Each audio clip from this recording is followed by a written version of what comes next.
오늘은 경희대에서 발표한 2020학년도 네오르네상스 전형과 그 다음에 고교연계 전형의 입시 결과를 분석을 해드리겠습니다.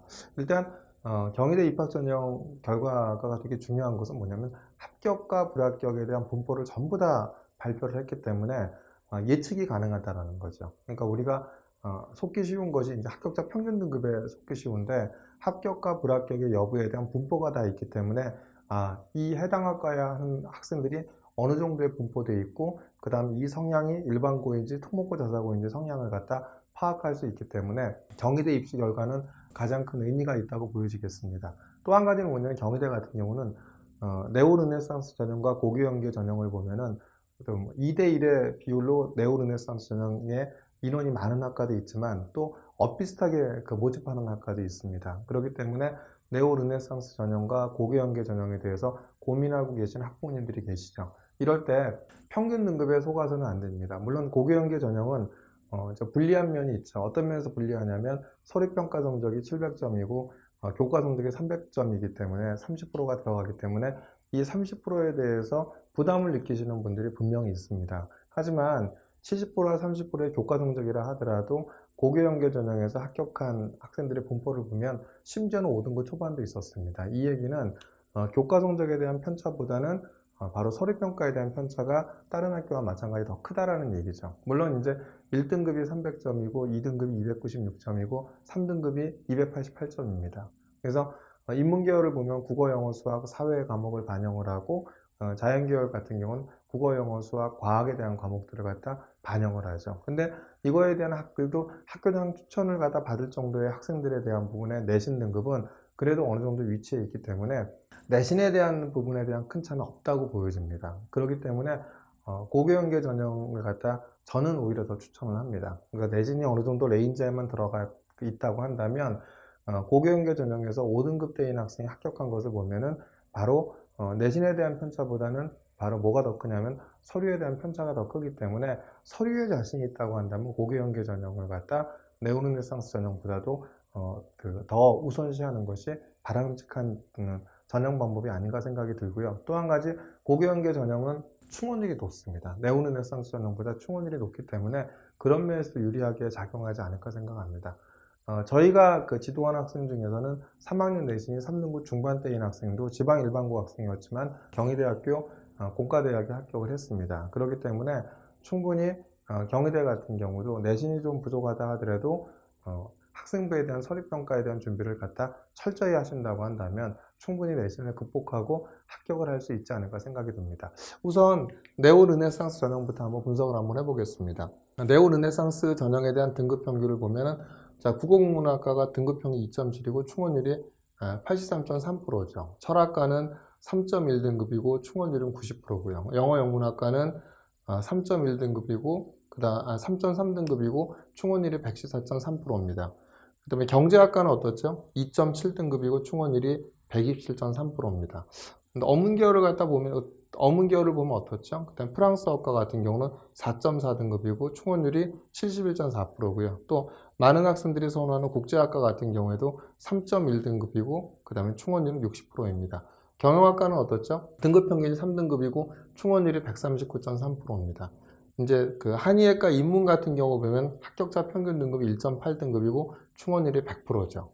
그 다음에 이제 화학공학과 같은 경우를 보면 등급 평균이 2.0등급이고 충원율이 111.8%입니다. 그 다음에 이제 여기서 의예과를 본다면 의예과는 얼마죠? 1.7등급이고 충원율이 얼마입니까? 89.1%고 가장 이제 한의예과에서 인기가 있는 자연한의예과를 보면 경희대 한의예과가 제일 높으니까 2.1등급에 그 다음에 이제 6.7 충원율이 6.7%밖에 되지 않죠. 자, 이런 이제 분포를 갖고 있습니다. 이런 분포에서 한번 학생들의 합격자에 대한 내신에 대한 분포는 어떤지 한번 보겠습니다. 빨간 색깔이 뭐죠? 불합격인 거고요. 그 다음에 합격한 학생들은 동그라미입니다. 저는 기준으로 봐갖고 2등, 그러니까 일반고와 특목고 자사고에 대한 경계가 2등급 초반 중반대, 그 다음에 심지어 3등급. 물론 이제 일부는 섞여 있을 수도 있죠. 이런 부분들의 분포가 나타난다고 보여집니다. 보시면 알겠지만 내신 등급이 제일 좋은 학생들이 떨어진 케이스가 굉장히 많습니다. 국어국문학과도 어디죠? 내신 성적 1등인 아이가 떨어졌죠. 이렇게요. 근데 이 분포를 잘 보시면은 1등급 때가 2등급 초중반 때가 쭉 모여있죠. 국어국문학과에. 3등급 때도 2등급 후반 때도 일부는 있습니다. 근데 3등급 넘어가면 이제 다시 또 그 일정한 어떤 집단이 있죠. 이걸 봐갖고는 2등급 때인 학생, 2등급 때와 중반 때까지인 학생들에 대한 부분들은 대부분이 일반고일 거고, 그 다음에 뭐 2등급 후반 때인 학생들이 일반고가 있을 수 있겠죠. 하지만 이제 3등급 중반을 넘어가면 이 부분의 학생들은 대부분이 특목고 자사고가 아닌가 이렇게 보여집니다. 사학과 같은 경우도 어떻죠?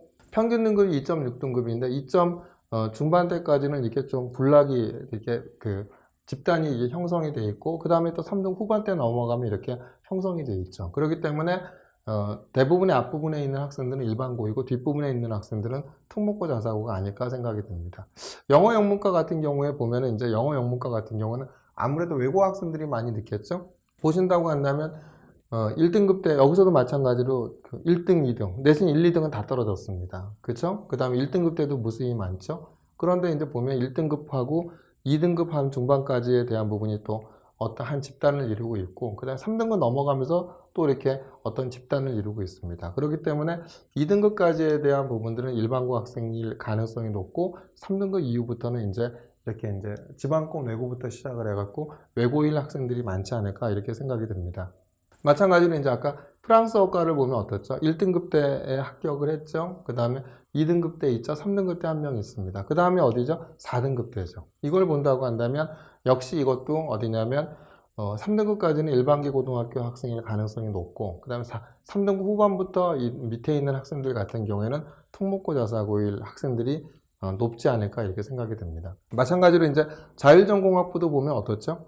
극상위 내신 1등급 초반대랑 떨어졌죠. 근데 어떻게 되어 있습니까? 여기도 이제 분포를 본다고 한다면 자율전공학부 학생들이 합격자 평균이 2.3등급인데 2나 2.3 요 정도에서 한번 이렇게 끊어지죠. 끊어지고 나서 일부 이제 또 군락이 있죠. 그렇기 때문에 여기서는 이제 2등급 중반대인 학생은 섞여 있기는 하겠지만 일반고 학생들에 대한 이 내신들을 갖다 본다면 2등급 초중반 때까지가 일반고 학생들이고 나머지는 특목고 자사고 학생들이 아닐까 이렇게 예상이 됩니다.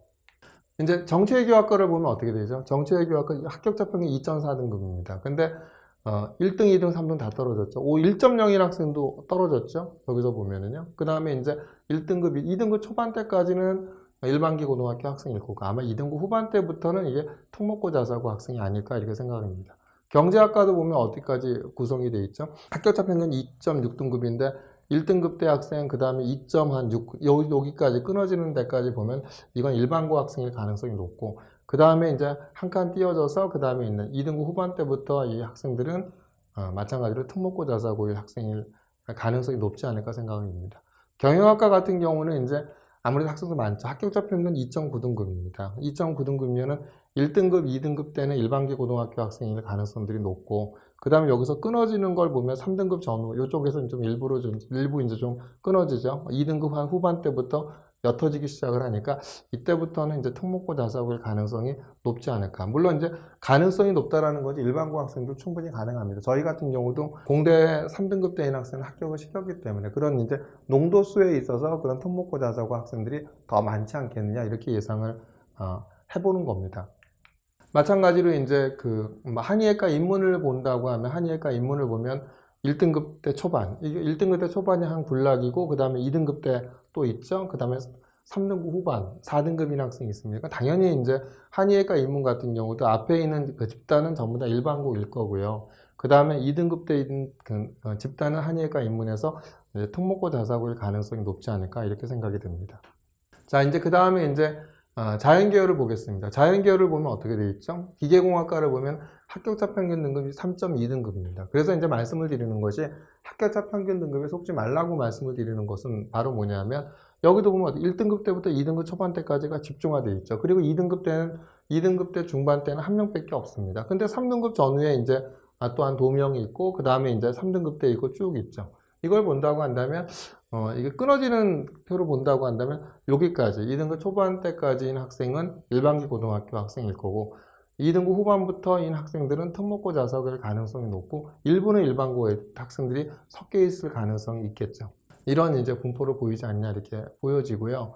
그 다음 마찬가지로 이제 여기서 컴퓨터공학과를 한번 보겠습니다. 컴퓨터공학과를 보면은 어떻게 돼 있죠? 컴퓨터공학과를 보면은 1등급, 2등급이죠. 2등급 한 2.4까지, 합격자 평균 등급 2.4인데 2.4까지 해서 집단이 이루어지고 거기서 한번 끊어지죠. 그러면서 2등급 후반대부터 시작해서 3등급, 그 다음에 4등급 쭉 있습니다. 5등급 때까지 있죠. 이걸 본다면 일반고 학생들 앞에 있고 뒷부분에 있는 학생들 같은 경우에는 바로 특목고 자사고가 아닐까 이렇게 예상을 해봅니다. 이제 한번 여기서 이제 의예과를 보겠습니다. 의예과도 보면은 어떻게 되죠? 합격자 평균은 1.8등급이죠. 1.8등급인데 여기서 보시면 1.6, 1.7까지에 대한 집중적으로 이렇게 모여 있죠. 그러면서 이제 1.6등급대에서 한번 띄워주고 1.78 정도에 있는 학생들이 좀 일부 있고요. 그 다음에는 이제 2등급 초반부터 이렇게 쭉 있죠. 이걸 본다고 한다면 일반기 고등학교 학생들은 바로 1.6대까지 분포되어 있지 않나. 물론 대부분이 집중적으로 이렇게 그냥 까맣게 표시가 되어 있는 학생들의 대부분은 1.2, 1.3대입니다. 1.3대인 학생들이 가장 많겠고요. 그 다음에 이제 여기서 보면은 1.6대인 학생들도 일부 돼 있다라고 보면은 이제 뭐 강남 지역이라든지 이런 지역에 이제 우수한 학생들 중에서 1.6대인 학생들 중에서도 경희대 의예과가 된 학생들이 있다고 예측을 해볼 수 있지 않을까 생각이 들고요. 1등급 후반대나 2등급 대인 학생들은 이제 특목고 자사고일 가능성이 높지 않냐 이렇게 보여집니다. 마찬가지로 이제 한의예과도 보면 한의예과는 어떻죠? 한의예과도 분포가 좀 비슷한 양상을 띠죠. 합격자 평균 1.8등급입니다. 1.5나 1.6까지는 집중적으로 있죠. 그러니까 일반계 고등학교 학생들이 가능성이 높고요. 그 사이에 한번 띄어지고 있죠. 그러니까 그 다음부터인 학생들에 대한 부분들은 바로 이제 특목고 자사고의 가능성이 높지 않냐 이렇게 보여지고요. 거기 비해서 치의예과를 보면 합격자 평균이 1.9등급입니다. 1.9등급이라는 얘기는 골고루 다 있는데 여기서도 보면은 1등급 대에 대한 농도가 다 비슷하게 1.8대 조금 더 이렇게 하는 부분이 생깁니다. 그러니까 경희대 치의예과도 한 1.7이나 1.8까지에 대한 부분들은 일반고 학생들이 있고, 그 다음에 1등급 후반대부터인 학생들 중에서는 뭐 이제 전국 단위 자사고도 있고, 그 다음에 지역 단위 자사고도 있죠. 그래서 이제 그런 학생들일 가능성이 충분히 있다고 보여주고요. 물론 일반계 고등학교 학생들도 저런 분포는 일부 학생들은 분명히 1등급 대나 이런 부분에 치의예과나 이런 부분에 있지 않을까 이렇게 예상이 됩니다. 그렇기 때문에 요게 경계선상으로 나눠진다는 얘기는 반드시 나눠진다는 얘기고 그 분포가 농도가 많다라는 거고 1등급 후반이나 이런 학생들 중에서 일반기 고등학교 학생들도 충분히 있지 않을까 이렇게 예상을 한번 해봅니다. 간호학과 같은 경우도 자연 같은 경우도 어떻게 되어 있죠? 1등급 대, 그 다음에 2등급 초반대까지 있고 그 다음에 2등급 중반에 좀 있고 3등급 대 있죠. 이런 부분들도 좀 그 영역이 이제 이렇게 분류가 되는 이제 그런 분포를 이루지 않나 이렇게 생각이 됩니다. 이제 거기에 비해서 이제 한번 우리가 이제 경희대 고교연계 전형을 한번 입시 결과를 한번 분석을 한번 해보겠습니다. 경희대 고교연계 전형을 보면 일단은 보시면 뭐가 많죠? 충원율이 굉장히 높습니다. 263%, 187%, 328%, 150%, 287%. 충원율이 많다는 얘기는 이제 예비 합격자가 되게 많다라는 거죠. 그렇기 때문에 한번 이런 부분들을 보면 물론 등급 평균은 당연히 높습니다. 1.5등, 1.4, 1.2 이렇게 높은 이유 중에 하나는 당연히 그러겠죠. 아무래도 학교당 추천으로 인문이 2명이고 자연이 3명인가요? 그리고 그 다음에 예술 쪽이 이제 1명인가요? 6명을 추천하다 보니까 아무래도 학교당 이제 뭐 올해 같은 경우는 서울대 직윤, 연대 면접형, 고대 학교 추천 전형, 고교 추천 전형 또 빠지고 이렇게 되면 뭐 카톨릭의대 빠지고 뭐 이렇게 하겠죠. 그 다음에 이제 학교 추천 전형이 있으니까 이제 경희대까지 이렇게 내려온다고 하면 아무래도 학교 추천 전형을 받는 인원이다 보니까 내신 등급이 높을 수밖에 없죠. 근데 일어나면 분포를 한번 잘 봐보세요. 뭐가 있냐면 사학과에 4등급 후반대도 있다라는 겁니다. 그러니까 1단계에서 70%가 서류평가 성적이고 30%가 뭐죠? 교과 성적이에요. 그러니까 30%의 교과 성적이라 하더라도 이제 이런 결과가 나타날 수 있다라는 거죠. 그래서 이거를 잘 보신다고 한다면 오히려 이제 30%의 교과 성적 평가보다는 70%의 서류 평가 성적에서 오히려 더 크게 좌우할 수 있다는 걸 보여주는 겁니다. 그래서 보시면 국어국문학과도 2등급 초반대까지는 합격을 했죠. 사학과도 2등급 초반대까지 합격하고 그 다음에 4등급 때 합격을 했고요. 철학과 같은 경우는 대부분 1등급 대이긴 하지만 그 다음 2등급 이제 후반대, 2등급 중후반대에서 합격한 학생도 있었고요. 영어 영문과 같은 경우도 2등급 초반대까지 합격을 했네요. 그죠? 그 다음에 이제 아까 말씀드린 프랑스어과 같은 1등급 때, 그 다음 2등급 중반까지 합격을 했죠. 중국어학과 같은 경우는 3등급 후반대도 이제 합격한 학생들이 있죠. 그 다음에 이제 뭐 자유전공학부 같은 게 대부분 1등급인데 2등급 초반대도 됐고요. 정치외교학부는 대부분 1등급대에서 합격을 했죠. 근데 행정학과를 보면은 2등급 초반대까지 됐는데 2등급 중반이나 그다음에 3등급 중반도 됐고, 경제학과도 2등급 초반대까지 합격을 했고요. 국제학과 같은 경우에는 이렇게 외고라든지 국제고 학생들이 늘 가능성이 있겠죠. 이런 데서 이제 본다고 하면 1등급 대가 많이 합격을 했지만 2등급 때도 의미 있는 숫자들이 합격을 했고, 심지어는 4등급 때도 합격한 것이 보이는 경향을 나타냅니다. 자연계열 쪽에서 보면은 그 수학과 같은 경우도 이제 2등급 초반대까지, 생물학과도 2등급 초반대까지. 근데 이제 지리학과 자연 같은 경우는 2등급 중반인데, 정보 디스플레이학과 같은 경우에는 어떻습니까? 1등급, 2등급뿐만 아니라 얼마도 되죠? 5등급 초반대까지 합격을 했죠. 또 이제 이렇게 이제 기계공학과도 보면 어떻죠? 그 기계공학과는 2등급 초반이나 2등급 중반도 있고요. 산업경영공학과는 얼마까지 있냐면 3등급 초반까지 갑니다. 3등급 초반까지 갔죠. 그렇기 때문에 제가 계속 말씀드리는 거지만 이게 이제 학교장 추천인 거거든요. 그러니까 3등급 초반대까지 있다라고 있기 때문에 제가 보기에는 이게 너무 내신에 대한 부담감 때문에 오히려 고교 추천 전형을 포기하고 네오 르네상스 전형으로 가는 경우가 있는데, 그러지 마시라는 거. 오히려 서류가 우수하다고 한다면 네오 르네상스 전형에는 누가 있습니까? 그 특목고 자사고 아이들이 들어오죠. 근데 고교 추천 전형은 어차피 학교당 인원이 제한이 되기 때문에, 그죠? 경희대에 추천을 받는 학생들에 대한 부분들이 특목고 자사고에서 내신이 그렇게 최상위권이 아닐 수 있거든요. 그러니까 3등급대인 학생들도 있고 아까 4등급대인 학생들도 있을 수 있겠죠. 네, 그렇게 되기 때문에 일반고 학생이든 특목고 자사고 학생이든 추천을 받을 수 있다면 충분히 추천을 받아갖고 경희대 전형을 경희대 고교연계 전형을 노려보시는 것도 제가 볼 땐 답이라고 생각을 합니다. 그래서 저희가 지난번에 이제 보여드렸지만 연대 면접형에서 합격한 학생들 중에서는 저희가 인문계열에 3등급 초반대까지 합격을 시키는 학생이 있었어요. 연대 면접형은 뭐였습니까? 교과가 40%, 서류평가 60%였죠. 그건 저희가 합격시켰기 때문에 높은 거죠. 인문입니다. 자연은 2등급 초반이고요.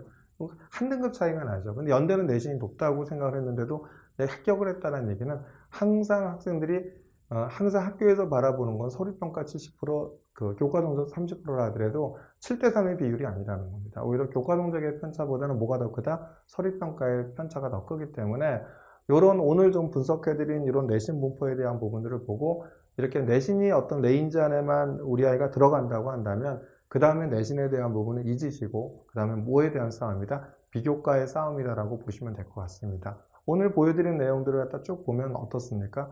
대부분의 학생들 내신이 최상위, 내신 때 1등, 2등인 학생들 중에 떨어진 아이들이 부지기수로 많거든요. 그러니까 경희대에서도 이렇게 부지기수로 이렇게 1등급 초반대인 아이들이 심지어 1.0인 학생들도 떨어진 학생들이 보였지 않습니까? 이걸 본다고 한다면 결코 학생 네오 르네상스 전형이나 고교연계 전형이나 가장 중요한 것은 교과 성적이 아니라 바로 학업적 역량을 나타내는 비교과다라는 걸 명심을 하시고, 그래서 당연히 내신은 좋으면 좋을수록 좋겠죠. 내신 레인지 안에만 들어간다고 한다면 가장 중요한 것은 바로 심화학습 과정, 그죠?